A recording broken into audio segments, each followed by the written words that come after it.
Somos una plataforma virtual de entrevistas en el ámbito jurídico e información sobre el Perú y el mundo.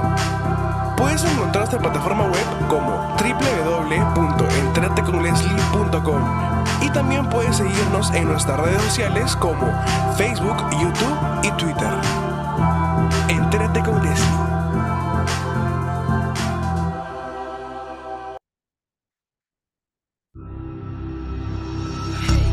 El programa que remece las redes sociales y en todo el Perú.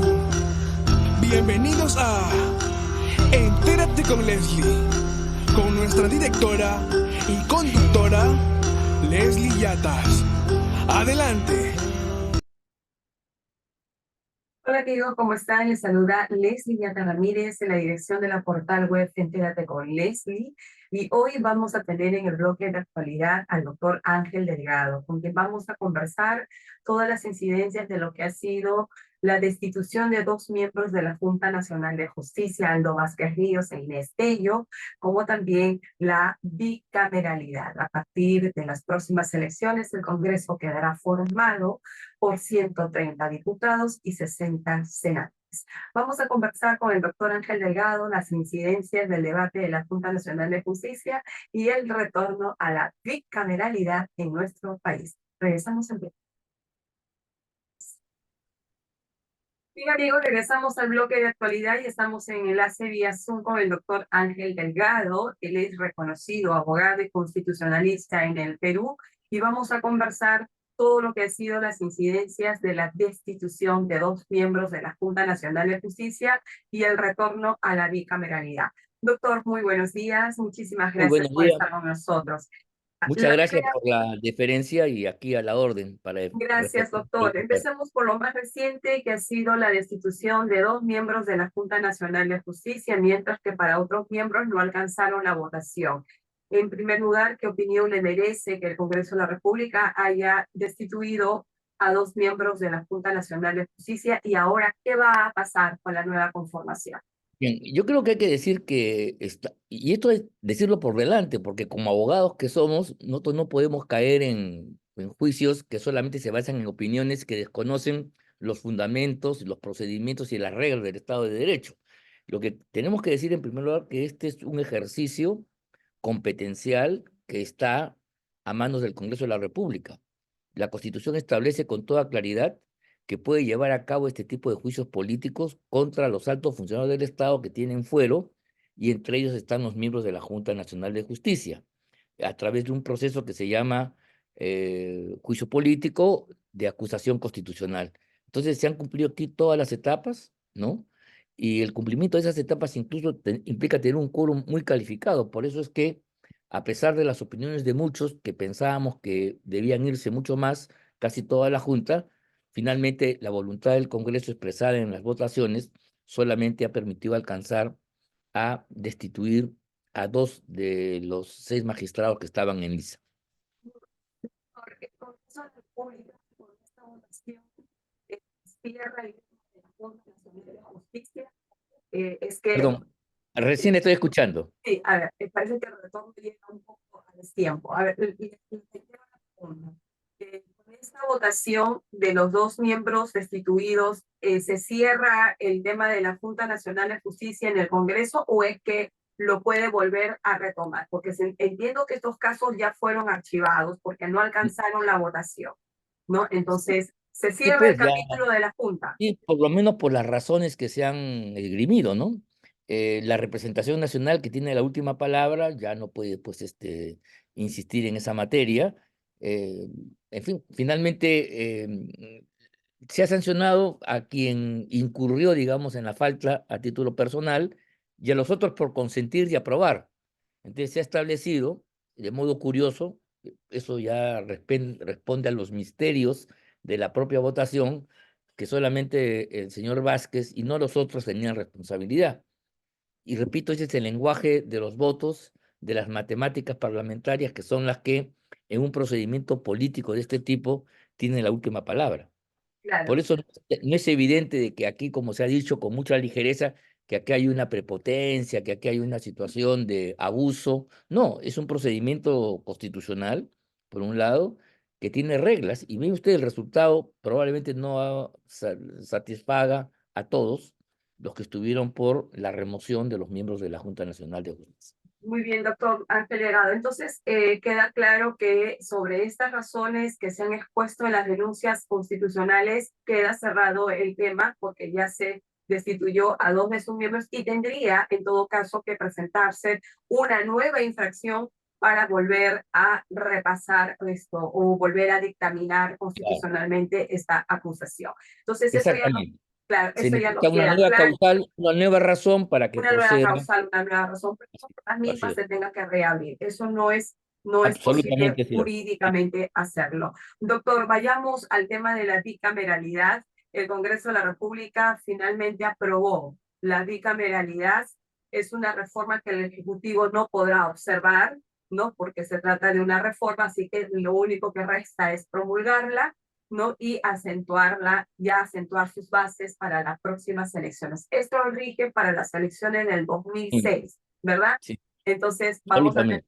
vamos a tener un Sí. Congreso conformado por 130 diputados y 60 senadores. Doctor, su opinión como Mira, constitucionalista. yo creo que es una buena noticia para el país, para la República, en realidad, porque, ve usted, hemos tenido 30 años de Congreso unicameral en virtud al mandato de la Carta del año 93, y creo que podemos coincidir de todo punto de vista, y los amigos que nos escuchan, de que ha sido un desastre. El parlamentarismo se ha ido por los suelos, cada vez peor que antes.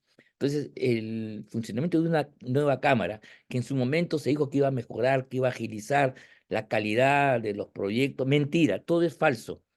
Y ahí me remito a los hechos. En consecuencia, creo yo que esta innovación que se hizo en el año 93, hace 30 años, repito, un poco más de hace 30 años, iba en contradicción con la tradición constitucional que la República Peruana asumió cuando se constituyó como tal, asumiendo además las experiencias de todas las democracias modernas que tienen 2 cámaras en sus parlamentos.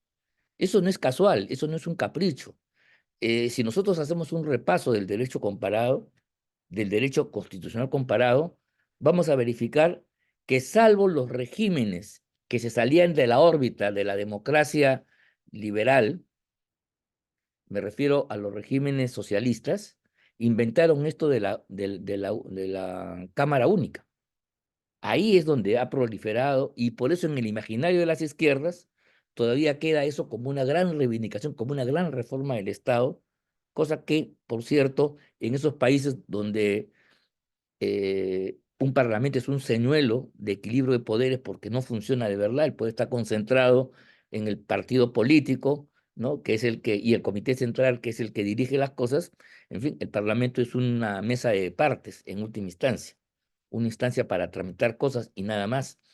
Pero la lógica de un parlamento, y me remito al parlamento inglés, que es un poco la fuente de origen de toda esta concepción, es que dentro del propio parlamento puede haber una suerte de control, de check and balance, que es un poco el telos de todo el Estado constitucional. O sea, no solamente la separación de poderes y el control mutuo se da entre las funciones ejecutivas, judiciales y parlamentarias o legislativas, sino también dentro del Parlamento, la existencia de 2 cámaras establece 2 tipos de representaciones, ¿no? Que históricamente han tenido contenidos diferentes.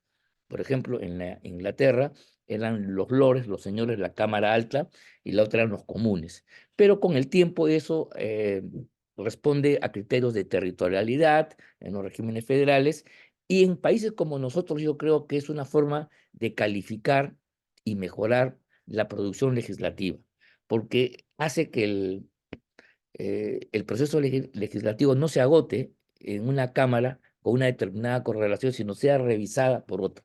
La ausencia del Senado le ha dado un poder exagerado, a mi juicio, al Tribunal Constitucional, que ya no solamente hace el control de constitucionalidad a partir de la juridicidad de una norma, sino empieza a intervenir en el campo de evaluación política, que yo creo que francamente no le corresponde.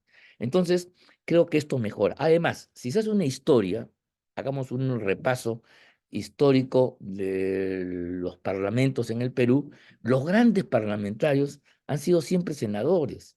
Recordemos en la última etapa, Luis Alberto Sánchez, Arca Parrón, Alaisa Grundy, Mario Polar por el PPC, por la izquierda, gente como Jorge del Prado, Carlos Malpica, Breña, Enrique Bernales, ¿no?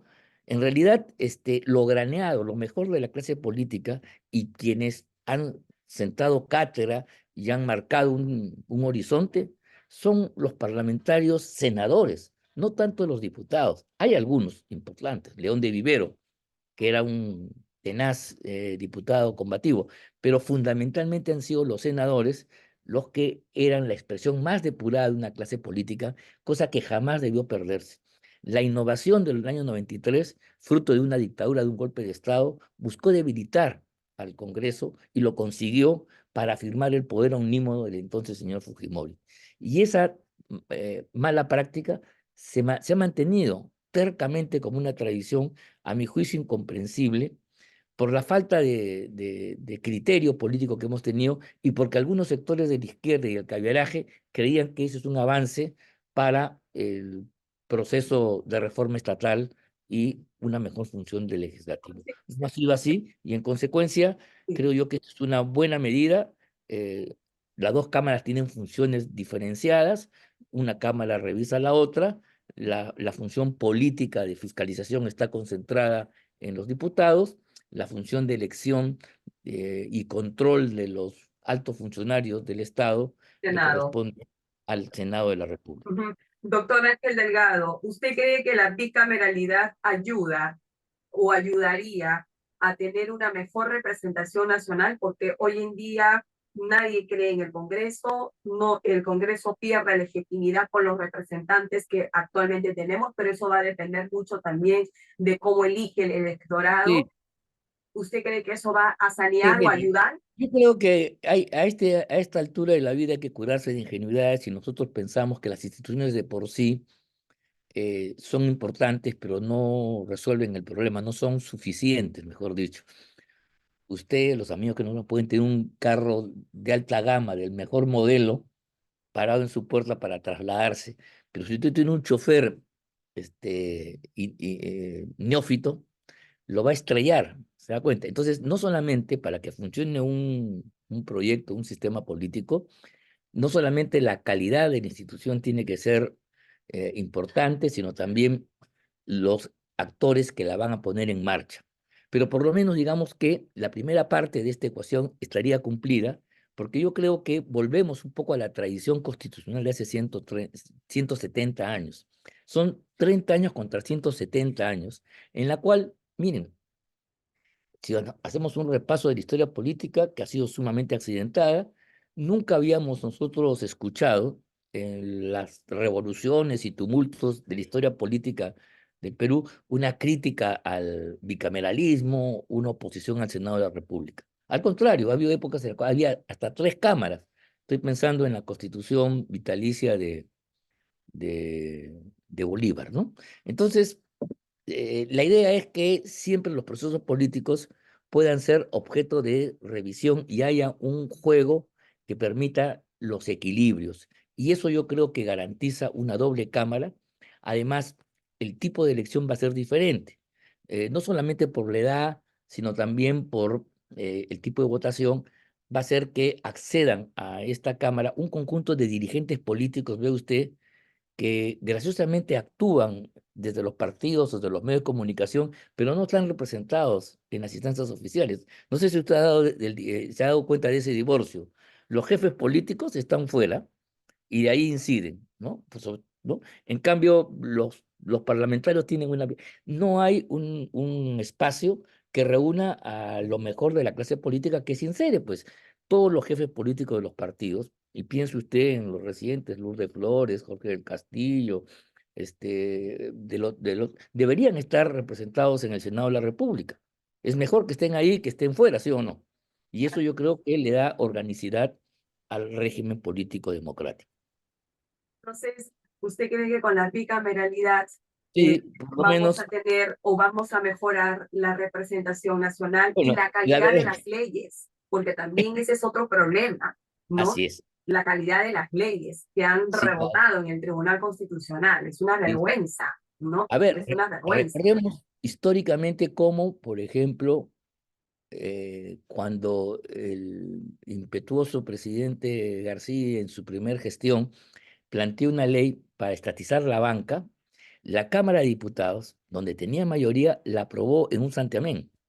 Sin embargo, la Cámara de Senadores, donde también el APRA tenía mayoría, frenó el proyecto, lo ralentizó y permitió que se articularan un conjunto de medidas en el ámbito judicial, acciones de amparo, que terminaron frenando este propósito que, de haber prosperado, habría tenido consecuencias funestas, más funestas aún de la que efectivamente ese gobierno trajo consigo. Entonces, ve usted cómo el Senado, a pesar que hay una composición partidaria similar, tiene un comportamiento y una lógica distinta. O sea, no es la repetición, no es la réplica, no es la otra cara del espejo, sino es una representación distinta, hasta por la edad y por la solvencia y la trayectoria de la gente que está ahí, es mucho más madura para enfrentar los problemas que la gente que está haciendo sus primeros pininos en política.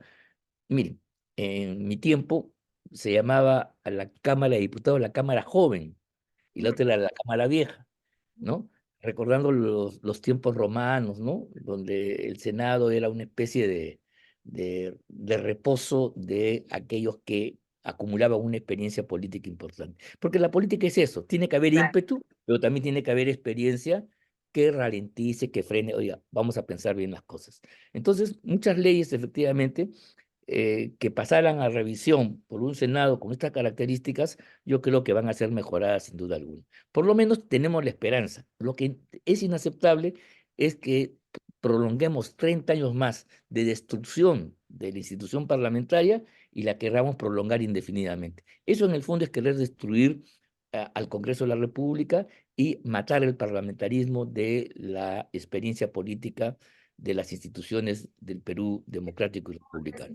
Doctor Ángel Delgado, realmente hay mucha expectativa con el retorno a la bicameralidad y yo digo que esperemos que así sea. Hay expectativas de la ciudadanía para el retorno de la bicameralidad y sobre todo que queremos mejorar nuestras leyes, que queremos mejorar nuestra calidad de representante nacional y que las necesidades de los electores pues se vean satisfechas en esta representación. Doctor, finalmente hoy es el Día Internacional de la Mujer. ¿Qué le Sí. tiene usted que No, decir no, a no, todas las quería mujeres del Perú? primero mis excusas, he debido, como le respondí la pregunta, me olvidé de algo que no debí jamás olvidarme, expresarle saludo a ti, Leslie, por tu programa, felicitarte, y a través tuyo a todas las mujeres del Perú, que son un componente fundamental de la vida democrática del país. Creo que en los últimos tiempos hemos conseguido que las mujeres cada vez más participen y activen en la vida nacional, y quizás eso le va a inyectar un factor que permita superar los graves problemas que hemos tenido hasta adelante. Esa es la democracia de verdad, donde los seres humanos, sin distinción, tenemos que participar más allá de nuestras diferencias biológicas, de género, propias pues de quienes somos como seres humanos, ¿no? Pero a nivel de los derechos, a nivel de la actuación política, todos somos iguales y eso exige una participación activa y un saludo entonces a las mujeres trabajadoras, combativas, que activan, como tú, Leslie, en este primer plano de la vida política nacional. Muchísimas gracias. Sé que todas las mujeres del Perú y sobre todo las mujeres que nos siguen en nuestras redes sociales lo han escuchado, sobre todo porque somos parte de este componente del sistema democrático. Muchísimas gracias y será Un gran hasta una abrazo y nueva nuevamente un feliz día a todas ustedes. Muchísimas gracias. Muy buenos días. Hasta Muy luego. bien.